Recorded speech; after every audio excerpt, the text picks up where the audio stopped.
दोस्तों, अगर आपको ये वीडियो पसंद आए तो इसे लाइक, शेयर और सब्सक्राइब ज़रूर करें। और अगर आप किसी ख़ास टॉपिक पर कोई ख़ास प्रोग्राम देखना चाहते हैं तो कमेंट बॉक्स में अपने विचार ज़रूर रखें।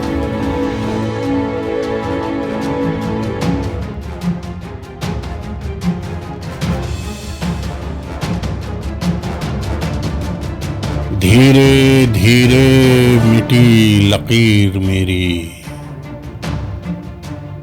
कहाँ ले आई ये तकदीर मेरी। बॉलीवुड के चमकते और सुनहरे लम्हों के बीच कैसे गुमनामी, बेबसी और बेकसी के मंजर अपने पंजे गड़ा लेते हैं। आइए, ये कहानी, ये हकीकत, ये दास्तान, आइए देखते हैं आगे की कड़ी में। भारत भूषण अपने जमाने के सुपरस्टार और बेहतरीन एक्टर, जिन्होंने चित्रलेखा और बैजू बावरा जैसी फिल्मों में काम किया, उनके भी आखिरी दिन बहुत ही तंगदस्ती में गुजरे। उन्होंने सट्टा, जुआ और शराब में अपना सब कुछ डुबो दिया था। आखिरी दिनों में वो नौकरी के लिए मोहताज इधर उधर घूमते थे। उनकी भी मौत एक गुमनामी का अगला सबूत है। एक और नाम जिसे सुनकर आप भी हैरान होंगे, सारी दुनिया हैरान हुई थी, जिनका नाम था प्रिया राजवंश। प्रिया ने शिमला में जन्म लिया और बाद में एक फोटोग्राफ देखकर उन्हें चेतन आनंद ने हकीकत में काम दिया। दोनों में नजदीकियां बढ़ी और दोनों में इश्क हो गया। प्रिया राजवंश सारी जिंदगी अकेली रही। वो चेतन आनंद के साथ लिव इन रिलेशनशिप में रही। वो चेतन आनंद का ध्यान एक पत्नी की तरह रखती थी। चेतन ने भी प्रिया के नाम आधी से ज्यादा जायदाद कर दी थी।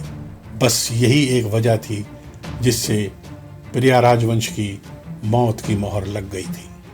6 जुलाई 1997 को जब इस दुनिया को चेतन आनंद ने अलविदा कह दिया, तब प्रिया अपने दोनों सौतेले बेटों के साथ जूहू के एक बंगले में रहने लगी। उस वक्त उन्हें नहीं पता था कि उनकी जिंदगी कुछ ही समय में खत्म होने वाली है।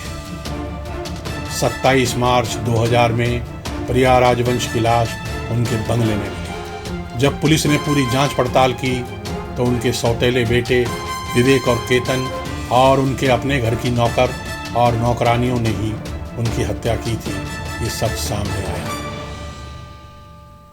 प्रिया राजवंश आखिरी सालों में बहुत अकेली और बहुत मायूस रहती थी। एक और बहुत पुरानी एक्ट्रेस है, रूबी मेयर्स, जिन्हें सुलोचना के नाम से भी जाना जाता है। 1973 में उन्हें दादा साहेब फाल्के अवार्ड भी दिया गया, लेकिन उनकी जिंदगी का उतार चढ़ाव भी किसी अजीब किस्से से कम नहीं है। 10 अक्टूबर 1983 को 76 साल की उम्र में मुंबई में इस दुनिया को अलविदा कहने वाली मेयर्स एक बहुत बढ़िया पेड एक्ट्रेस और एक बहुत ही बढ़िया अदाकारा थी। उन्होंने हमेशा ही सबकी मदद की। उन्होंने माधुरी, अनारकली, इंदिरा बीए और बॉम्बे, बलिदान ऐसी कई हिट फिल्मों में काम किया। उनकी जिंदगी का लाइफस्टाइल देखकर लोग अपनी दांतों तले उंगलियां दबा लेते थे, लेकिन वक्त की मार देखिए। कहते हैं कि धीरे धीरे समंदर भी खाली हो जाता है। अपने आखिरी दिनों में वो पैसे को मोहताज हो गई। जब उनकी मौत हुई तो उनके पास दवाइयाँ खरीदने तक के पैसे नहीं थे। उनको बॉलीवुड ने भुला दिया था। उनके जनाजे पर 4 से 6 आदमी से ज्यादा नहीं थे। यही सच है इस चमकदार दुनिया का। एक और एक्टर है नलिनी जयवंत, जिन्होंने 1941 में महबूब खान की बहन फिल्म में काम किया था, शुरुआत की थी। उन्होंने समाधि और संग्राम जैसी फिल्मों में काम करके खूब नाम कमाया। उन्होंने भी चमकदार दुनिया में पैसे और शोहरत की हर चीज, हर खुशी हासिल की। 1983 में उनकी फिल्म नास्तिक उनकी आखिरी फिल्म साबित हुई। दिसंबर 20, 2010 को उनकी मौत भी गुमनामी में हुई। बॉलीवुड के किसी भी व्यक्ति ने, किसी भी कलाकार ने उन पर ध्यान नहीं दिया और एक छोटे से घर में उनकी मौत हो गई और 3 दिन तक उनकी लाश घर में ही पड़ी रही। एक और बड़ा नाम है एक्टर चंद्रमोहन। ये 1930 से लेकर 1940 तक अपने पूरे उरूज पर थे। ये एक गजब की एक्टिंग करने वाले एक बहुत ही खुशदिल व्यक्ति थे।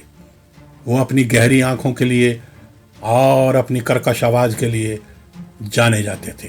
44 साल की उम्र में अपनी मौत से पहले वो भी गुमनामी में चले गए थे। 1949 में बिना पैसे, बिना साथ और बिना किसी कांधे के उन्होंने इस दुनिया को अलविदा कह दिया। दरअसल चंद्रमोहन भी बॉलीवुड की चमकती दुनिया में जो गलत आदतें हैं, गैम्बलिंग और अल्कोहल और इश्क और मोहब्बत के चक्कर में अपने को बर्बाद कर चुके थे। एक और एक्टर थी जिनके डांस को देखकर आपको हमेशा अमिताभ बच्चन याद आते हैं। ये एक्टर थे भगवान दादा। वो 1930 और 1940 में एक फेमस एक्टर, डायरेक्टर और प्रोड्यूसर थे। 1942 में उन्होंने जागृति नाम से अपनी खुद की कंपनी बनाई थी। उनका स्टूडियो था चैम्बूर में। उनके पास 7 कारें थी। वो एक लेविश लाइफस्टाइल जीते थे, लेकिन वक्त ने धीरे धीरे उनको भी तोड़ दिया। उन्हें काम मिलना बंद हो गया। सभी ने आंखें मोड़ ली। बॉलीवुड में हारते हुए घोड़े पर कोई दाव नहीं लगाता। पैसों की किल्लत के चलते उन्हें अपना बंगला बेचना पड़ा, अपनी कारें बेचनी पड़ी और फिर वो एक छोटे से कमरे में एक चौल में जाकर रहने लगे। 4 फरवरी 2002 में एक जबरदस्त हार्ट अटैक से उनकी मौत हो गई।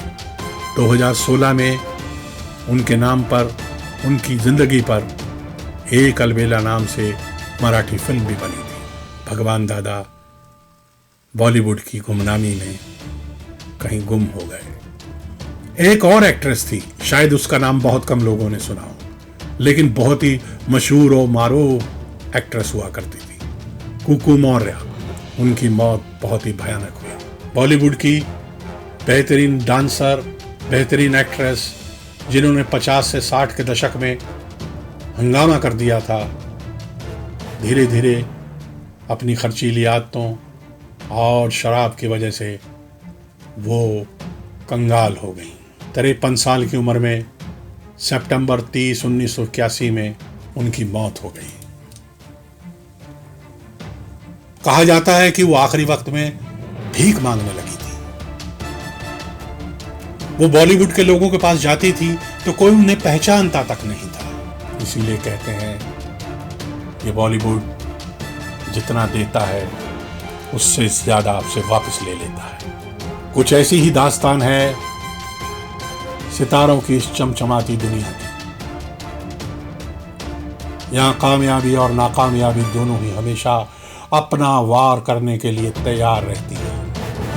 यहाँ खिलखिलाते चेहरे हैं तो खामोश गुमनामी भी है।